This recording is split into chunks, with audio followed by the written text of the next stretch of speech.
This is Sebastian Martinez for Fight Club Rush, here with the voice of FCR, Tricky Ricky Wright himself, who will, of course, as always, be announcing FCR 14 tomorrow night, November 26th on UFC Fight Pass. Ricky, how does it feel to be one of the biggest celebrities in Västerås as of right now? Well, Västerås is a city I've come to know quite a lot. Of course, my first ever FCR was FCR 4 a long time ago. And I can't even walk the streets of Västerås anymore without getting mobbed by my hundreds and thousands of Ricky Wright fans, the Rickomaniacs. They're outside my hotel room, knocking on my door. And yeah, I love it. I love coming here. You know, if I ever get depressed, I just think about my times in Västerås and it cheers me right up. Yeah, I mean, when I came here yesterday, I thought maybe Ryan Gosling or Ryan Reynolds was in town because I saw all these attractive women screaming and shouting like, "Oh, over here, let me take a selfie." Turns out it was you. How do you feel about the progression that FCR has made over the years? Because obviously that is a testament to the product that has been showcasing your fantastic MC skills. I mean, unfortunately, I don't think a whole lot of people in Västerås are watching the IMAFs or Probellum per se, but they are watching Fight Club Rush. How do you feel about the progression from FCR 4 until now, 10 events later? Well, I did FCR 4 and it was the same weekend as the Swedish National Championship, so it was quite a busy event because you had all the fighters from all over Sweden and their coaches come along to see FCR. And I thought, yeah, these guys, they got legs, they go in places. And with every show, I think it was like, what was your first FCR? FCR 6. See, it got better and better. And by the time FCR 6 came around, they introduced the one and only Sebastian Vendel Martinez. And then they kept getting better and better and better.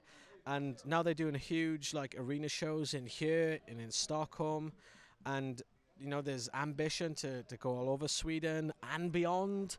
And it's great to be on this ride with them because, like, I wasn't there for the first 3 FCRs, but if you look at footage and you see Kamzat fighting and you see, like, Jorgen's little daughters sat on the floor, cage side, in a floor cage, you know, and now it's this big giant cage in this big arena with a big production. Everything about this show is big, and if you cut me right now, I will bleed FCR.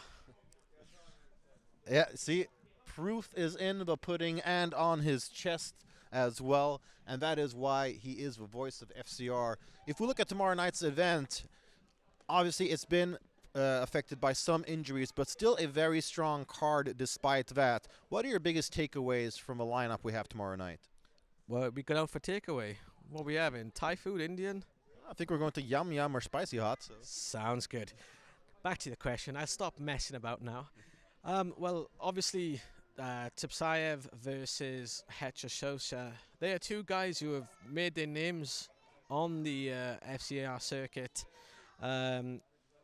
Boaz because he is Khamzat's cousin. UFC Fight Pass are pushing this fight because of who he's related to. Come and watch FCR. Come and see Tipsayev, the cousin of Khamzat Chimaev. And that's fantastic that the UFC are getting behind this card and this fight. And Hechashosa, I mean, his debut on FCR, that flying knee KO, Jesus.